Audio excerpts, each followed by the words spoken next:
My family thought it would be funny to leave me stranded in another state. Let's see if he can make it back. They laughed and drove away. I never came back. 15 years later, they found me. 107 missed calls that summer. I turned 22.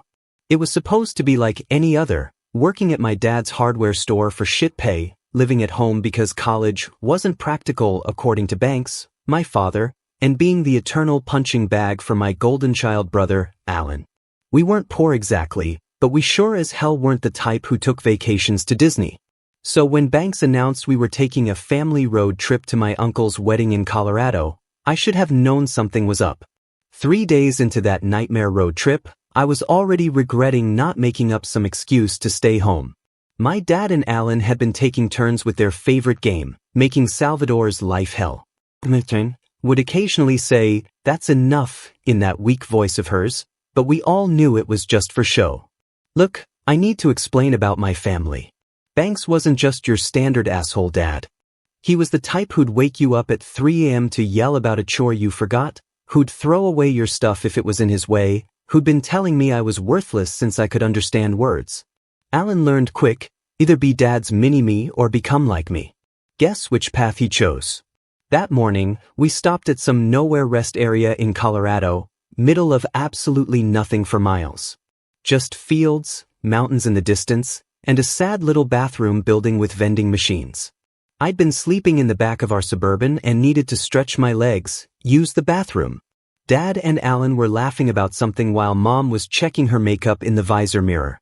I remember exactly what I was wearing. Faded Metallica t-shirt, jeans with a hole in one knee, and these beat-up Vans I'd had forever. I didn't take my phone because it was charging in the car. Didn't take my wallet because, why would I? We were in the middle of nowhere, and I was just taking a leak. 10 minutes. That's how long I was in that bathroom. Maybe less. When I walked out, squinting in the Colorado sunshine, the parking spot was empty. Our dark green Suburban was gone. At first I thought they'd moved it, playing some stupid prank. I walked around the entire rest area. Nothing. That's the thing about betrayal from your own blood. It hits different than any other kind.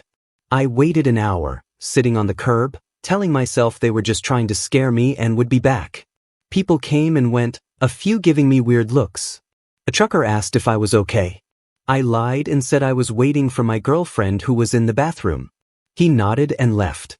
After hour 2, I started to get that cold feeling in my gut. They weren't coming back. My first instinct was to borrow someone's phone, call them, beg them to come get me. But as I was about to approach a mom with 2 kids, something stopped me. A lifetime of memories flashed through my head. Every humiliation, every time they'd laughed at my expense, every joke that was really just cruelty with a punchline. I could almost hear them. Alan's voice. "Dude, I bet he's crying right now." My dad. "He'll figure it out if he's not as stupid as he looks." My mom's weak protest that didn't actually change anything. So I made a decision. I approached that mom and asked to use her phone, but I didn't call my family. I called information and got the number for the nearest shelter in Grand Junction, about 40 miles away. Then I asked her if she could possibly give me a ride into town. Told her my family had an emergency and had to leave, but they were sending someone for me later. She hesitated, but I must have looked harmless enough because she agreed. That first night at the shelter was a reality check. I had nothing but the clothes on my back. No ID, no money, no contacts. The shelter guy, Dave, let me use their computer to look up my uncle's address from the wedding invitation I'd seen. I thought maybe I could get to the wedding, find my family there. But then I sat staring at the screen and thought, why? Why chase after people who literally abandoned me on the side of the road for laughs? Instead, I created a new email account. I looked up resources for people who needed emergency ID replacement. I Googled jobs that pay cash. I made a plan. 2 days later, I was washing dishes at this little diner called Sonny's. The owner, Geraldine, was this 60-something woman with a purple streak in her gray hair and more tattoos than you'd expect. I'd wandered in, asked if they needed help, told her my wallet was stolen but I needed work. She sized me up and said, "Dishwasher quit yesterday. You steal from me, you're dead. Start now." That's the thing about rock bottom. You can only go up from there. For a week, I worked doubles, slept at the shelter, wore donated clothes. Dave helped me start the process of getting a replacement ID by contacting Vital Records in my home state. I set up a cheap pay-as-you-go phone from Walmart with the first cash I earned. 7 days after they abandoned me, my phone rang, unknown number. I answered. It was my mother, voice shaking. Where are you? Are you okay? They've been looking everywhere. Bullshit. It was just supposed to be a joke. Double bullshit. They waited down the road for 20 minutes, came back, and couldn't find me. Triple bullshit. I listened to her panic, her fake concern. In the background, I could hear my dad saying to tell me to stop being dramatic and get my ass to Uncle Rick's. I heard Alan laughing. Salvador, are you there? Say something. We've been worried sick. That cold feeling in my gut was gone. Now there was just clarity. You wanted to see if I could make it on my own, I said, my voice steadier than it had ever been when talking to them. So watch me. I hung up, blocked the number. Then I blocked every family number I could remember for good measure. I went into the Verizon store the next day and changed my number completely. 27 missed calls before I changed that number. I imagine them getting more and more pissed when they realized their punching bag wasn't coming back to be punched. A month later, I had my own studio apartment above a laundromat. It was tiny and smelled like fabric softener all the time, but it was mine. I worked my way up to prep cook at Sonny's, and Geraldine was teaching me how to properly chop vegetables without losing a finger. Sometimes I'd check my old email, the one my family knew. Messages piled up. From Mom, please come home. We're sorry. From Dad, this childish stunt needs to end now. From Alan, dude, it was just a joke. Stop being such a pussy. I never responded. Not once. That's the thing about freedom. Once you've tasted it, there's no going back to the cage. Look, I won't pretend it was easy. Some nights I'd scroll through Instagram, see pictures of people with normal families who actually loved each other, and I'd feel this ache that no amount of success could fill. I had nights where the loneliness felt like it would swallow me whole. Holidays were the worst. But every morning I'd wake up in my shitty little apartment that smelled like Downy, go to my dishwashing job where nobody called me worthless, and build my life one brick at a time. 3 months after they left me at that rest stop, I checked my email one last time. There was a new message from my mom. Your grandmother is asking about you. Please just let us know you're alive. I closed the email, deleted the account, threw my old SIM card in the dumpster behind Sonny's. That night, Geraldine taught me how to make her famous apple pie. Said I had good hands for pastry. It was the first genuine compliment I could remember getting in years. I never looked back. Update 1. 5 years after being abandoned at that Colorado rest stop, I found myself staring at a familiar face on my Facebook feed, not because I was stalking my family's profiles, maybe I was, but because Alan had just been tagged in a local news article back home. He'd gotten a DUI, wrapped his car around a telephone pole. Nobody hurt except the pole. The newspaper had used his high school football photo. He looked so young, so smug, nothing like the bloated mug shot underneath. That's the thing about karma. It moves at its own pace, but it never forgets an address. By then, I'd built something resembling a life in Colorado. My crappy studio above the laundromat had eventually been traded for a one-bedroom with actual windows. I'd worked my way up from dishwasher to line cook to assistant manager at Sonny's. Geraldine still ran the place with an iron fist in a flour-dusted glove, but she'd started treating me less like a charity case and more like, I don't know, a weird nephew or something. My first big purchase when I had actual savings was a decent laptop. Nothing fancy, just enough to take online classes through the community college. Business management, basic accounting, the stuff banks always said was for people who can't do real work. I'd spend my mornings at Sonny's, afternoons studying, evenings back at work. Rinse and repeat. Look, I won't pretend I wasn't still messed up from what happened. Trust issues. More like trust subscriptions that I could cancel anytime someone got too close. I'd made exactly 2 friends in 5 years. My neighbor Doug, who played bass in a terrible garage band and sometimes brought me homemade beer that tasted like hoppy dishwater, and Geraldine, if she counted as a friend and not a boss. That changed when Kendra started coming into Sunny's every Tuesday and Thursday like clockwork. Always ordered the same thing. Denver omelet, no tomatoes, extra coffee. Always sat at the counter with a textbook. Med school, I later found out. She had this way of completely zoning out while studying, fork halfway to her mouth for minutes at a time. I started timing her once. Record was 7 minutes, 23 seconds before she realized she was holding cold eggs. 4 months of me bringing her coffee refills before she actually looked up and saw me. I mean really saw me. Her eyes did this thing where they widened just a little, and she said my name tag was spelled wrong. It wasn't, but it became our weird little joke. I'd wear a different wrong name every Tuesday and Thursday. Salvador, Salvador, Salvador. She'd point it out. I'd act surprised. Stupidest flirting in human history, but it worked. Our first date wasn't even supposed to be a date. Her study group bailed last minute. She had a reservation at this pizza place that was impossible to get into, and I happened to be wiping down the counter when she got the cancellation text. Next thing I knew, I was sitting across from her at Antonio's, both of us awkwardly realizing this looked exactly like a date. 6 months later, she moved into my apartment.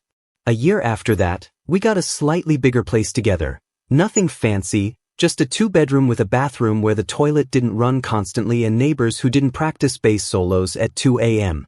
Meanwhile, I kept tabs on my family through fake accounts. Not proud of it, but there it is.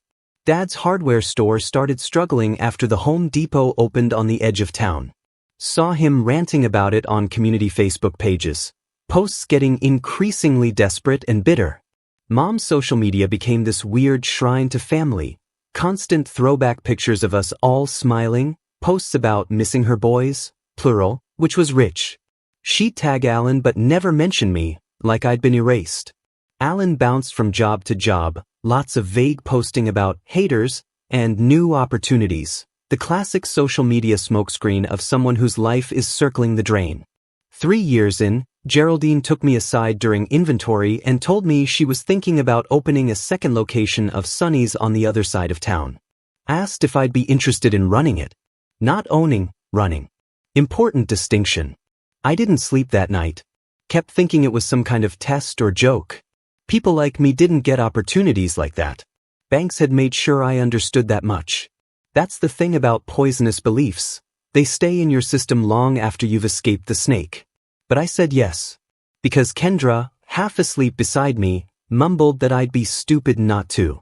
Because Doug, through a haze of weed smoke when I mentioned it, said, "Duh, you practically run the original place already." Because Geraldine wasn't Banks, wasn't my family, and had never once made me feel like I was worthless. Sunny's East opened 6 months later, smaller than the original, different menu. My menu. I worked 90-hour weeks that first year, lost 10 pounds I couldn't afford to lose, fought with Kendra about never being home, came home to passive-aggressive post it's on the fridge more than once. But it worked. People came. People came back. The food was good. The vibe was good. We weren't getting rich, but we were making it. 4 years after being abandoned, I made enough to help Kendra with her med school loans. Not all of them, those things are monstrous, but enough to make a dent. She cried when I showed her the payment confirmation. Not movie crying with perfect mascara tears, real crying. Snotty, red-faced, hiccuping crying. I'd never felt more like a real person than in that moment. Then my grandmother died. I found out through Facebook. Mom posted this long dramatic tribute with 1,000,000 heart emojis. Grandma Rose had been the only one in the family who ever stood up to Banks, the only one who seemed to see me. She used to slip me $20 bills when no one was looking, tell me to save it for my escape. I think she meant college. Turns out it was more literal than that. I thought about going to the funeral, even looked up flights. Kendra said she'd come with me, hold my hand through the whole awful reunion. Doug offered his crappy hatchback if I wanted to drive instead. Geraldine just shrugged and said, "Dead people don't know if you're there or not, so do what brings you peace." I didn't go. Instead, I sent flowers, generic sympathy arrangement. Signed a card, Salvador. No return address. No note. The explosion on social media was immediate, Mom posting about signs and reaching out from beyond. Alan making cryptic comments about prodigal sons. Banks saying nothing publicly, but I could imagine the storm behind closed doors. A week later, I got a friend request from a profile I didn't recognize. Some random name, no posts, no friends. I almost deleted it until I saw the message. It's Uncle Rick. Your mom gave me your old email but it bounced back. Are you okay? We've been worried. Your dad has been asking around about you. I blocked the account. That night, I had my first panic attack in 2 years, sitting on our bathroom floor at 3 a.m., trying not to wake Kendra, feeling like my lungs were collapsing, imagining Banks hunting me down, showing up at Sunny's, destroying everything I'd built. Kendra found me there an hour later. Didn't ask questions. Just sat with me, her shoulder touching mine. When I could finally breathe again, she said the simplest thing. They can't take anything from you that you don't give them. The next morning, I called a lawyer, got advice on restraining orders just in case, tightened privacy settings on everything, asked Geraldine to alert staff not to give out information about me to anyone. Practical steps. Control what you can control.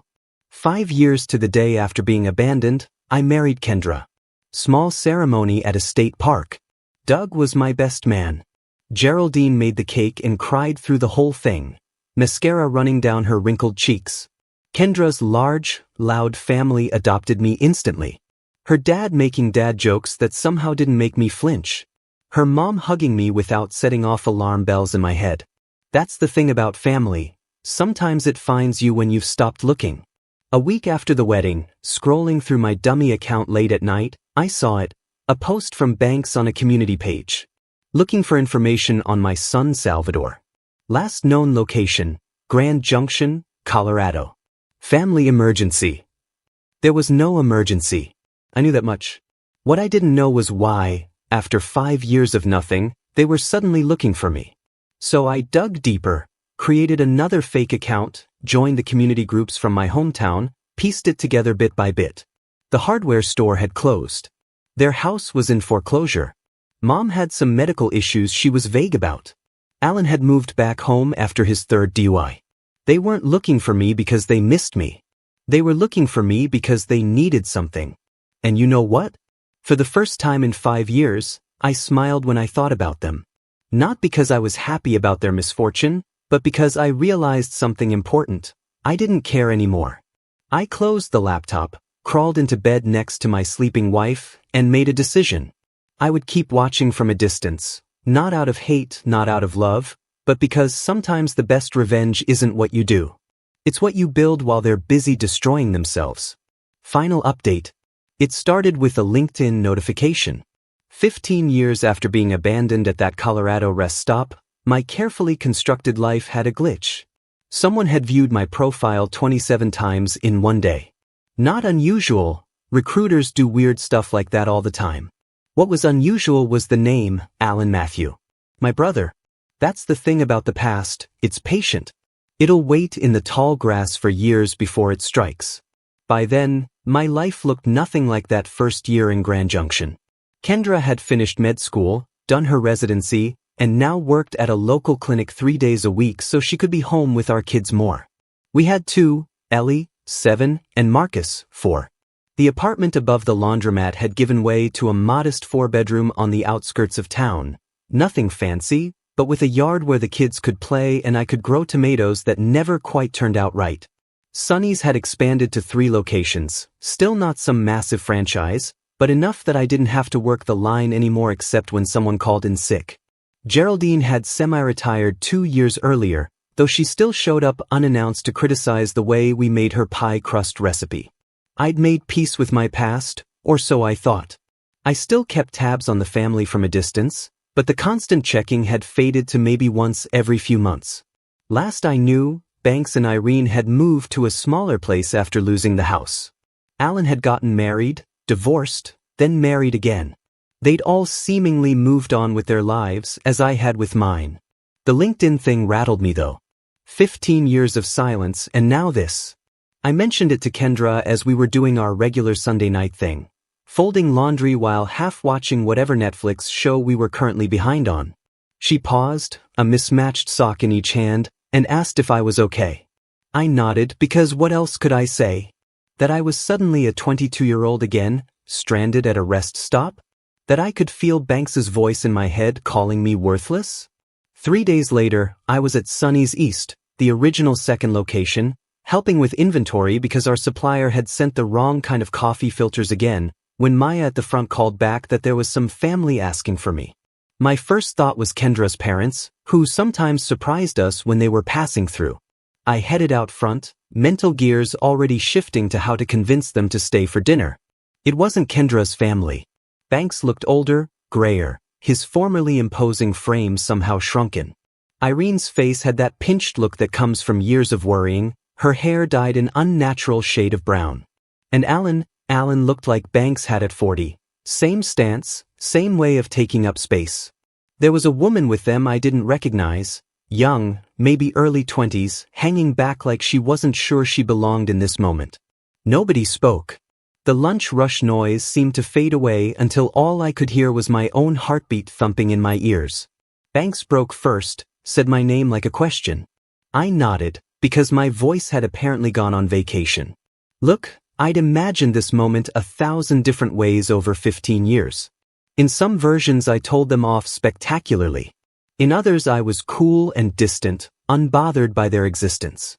In a few embarrassing late-night scenarios, we even had tearful reconciliation. Reality is always messier than imagination.